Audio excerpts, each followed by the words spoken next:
Hi friends, అందరూ బాగున్నారా? అందరూ బాగుండాలి, అందులో నేను ఉండాలి. మరి ఇక పిల్లలు వచ్చే టైం అవుతుంది కదా, అందరికీ కూడా హాఫ్ డే స్కూల్ స్టార్ట్ అయినాయి. మరి పిల్లలు వచ్చే టైం వరకు వండొచ్చులే అనేసి ఇక నిదానంగా వంట చేస్తున్నాను. మరి మనమైతే పొద్దున గంగవేల కూర కట్ చేసుకున్నాం కదా, మరి ఆ కూర అయితే వండేద్దామండి.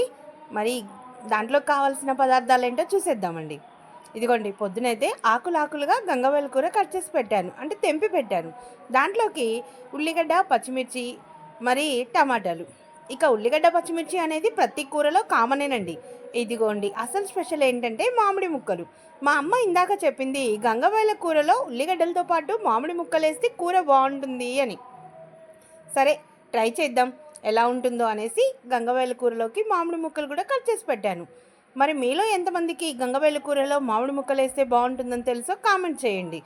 ఈ కూర ఎందుకు వండుతున్నానంటే, నాకు తెలియనట్లుగా ఇంకెవరికైనా తెలియకపోతే నా వీడియో చూసి వాళ్ళు కూడా ట్రై చేస్తారని. అంతే కదా, ఒక్కటి వస్తే అది ఇంకొకరు కూడా చూడాలనే కదా మనం వీడియో పెట్టేది. మరి కర్రీ ప్రాసెస్ ఏంటో చూసేద్దాము. ఇక అన్నీ రెడీగా ఉన్నాయి. మనమైతే ఇప్పుడు స్టవ్ ముట్టించుకొని స్టవ్ని వెలిగించుకొని బ్యాండిల్ పెట్టుకుందాం, ఓకేనా? మరి కర్రీ అయితే ఆకుకూర అనేది అందరికీ తెలుసు, మరి దాని గురించి ప్రత్యేకంగా చెప్పేదేం లేదు. కాకపోతే దీంట్లో మామిడి ముక్కలు స్పెషల్ కాబట్టి ఈ వీడియో పెడుతున్నాను, అంతే కదా. సరే, ఇక కళాయిలో ఆయిల్ పోసేసుకుందాము.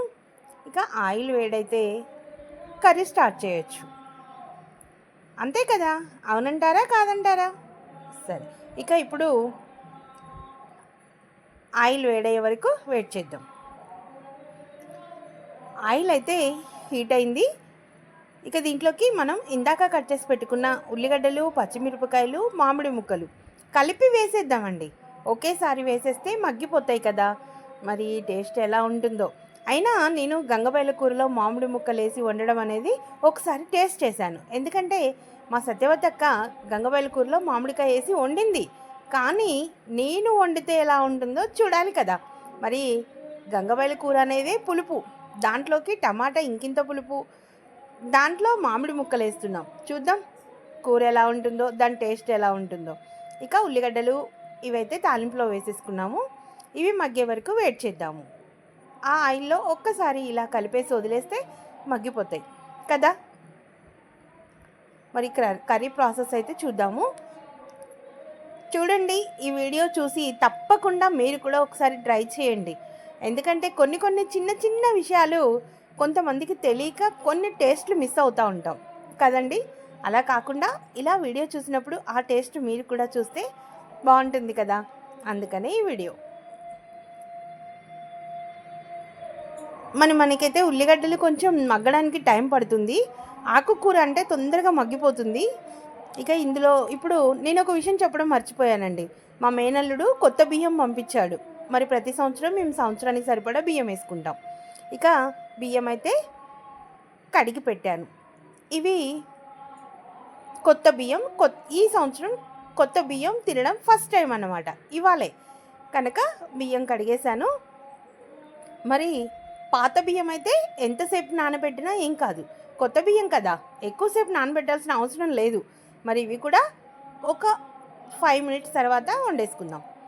వావ్, ఉల్లిగడ్డలు అయితే మనకి మగ్గిపోయినాయండి. ఇక దీంట్లోకి మనము వేసుకోవాల్సిన రెమిడియంట్స్ వేసేసుకుందాం. మరి ఇప్పుడు కొద్దిగా పసుపు వేసుకుందాం. పసుపు ఆకుకూరలో ఏంటా అనుకోకండి, ఏ కూరలోనైనా కొద్దిగానైనా పసుపు వేయాలి అంటారు కదా పెద్దలు, అందుకని కొంచెం పసుపు వేసాను. ఇక అది కలిపేసుకొని చూడ్డానికైతే కలర్ఫుల్గా కనిపిస్తున్నాయి ఉల్లిగడ్డలు. ఇక ఉల్లిగడ్డలు అయితే మగ్గినట్టేనండి, కాకపోతే ఇంకా కొంచెం మగ్గడానికి కొంచెం సాల్ట్ వేసుకుందాం.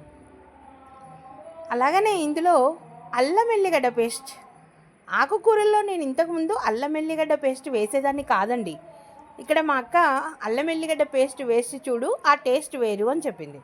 అప్పటి నుండి కొంచెం ఏదో అలా వేయలేదు అనకుండా అల్లం ఎల్లిగడ్డ పేస్ట్ అయితే వేస్తున్నాను. కర్రీస్ అయితే బాగుంటున్నాయి. అలాగే ఇందులో కూడా వేశాను. ఇక ఇప్పుడు దీంట్లోకి మనం కొంచెం సాల్ట్ యాడ్ చేద్దాం. ఎందుకు అంటే అల్లం ఎల్లిగడ్డ పచ్చితనం పోతుంది, ఉల్లిగడ్డలు ఇంకా కొంచెం ఫ్రై అవుతాయి.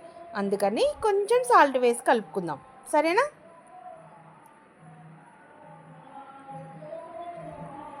ఉల్లిగడ్డలు అయితే మగ్గిపోయినాయండి. ఇక ఇప్పుడు దీంట్లోకి మనము గంగబయలు కూరను కూడా వేసేసుకుందాం. గంగబయలు కూర ఊరికనే మగ్గిపోతుందండి బాబోయ్. అలా వేస్తామో లేదో ఇలా మగ్గిపోతుంది. ఆకుకూరల్లో స్పీడ్గా మగ్గేది ఏంటి అంటే గంగబయలు కూర ప్లస్ చుక్క కూర. చుక్క కూరనండి బాబోయ్, త్వరగా మగ్గిపోతుంది. నిజంగా 10 నిమిషాల్లో కర్రీ కావాలి అంటే చుక్క కూర కానీ గంగబయలు కూర కానీ వండొచ్చు. నిజంగానండి. ఇక గంగబయలు కూర వేసాం కదా, దీని మీద ఒక మూత పెట్టేద్దాం, త్వరగా మగ్గిపోతుంది. ఇప్పుడు రైస్ కూడా పెట్టేసుకుందాం. ఎందుకంటే ఎక్కువసేపు నానొద్దు కదా, కొత్త బియ్యం కదండి. మరి అన్నం ఎలా ఉంటుందో చూసి రైస్ వేసుకుందాం. సరేనా? మరి ఇప్పుడైతే స్టవ్ వెలిగించేసి రైస్ కూడా పెట్టేద్దాం. పిల్లలు వచ్చే టైం కూడా అవుతుంది.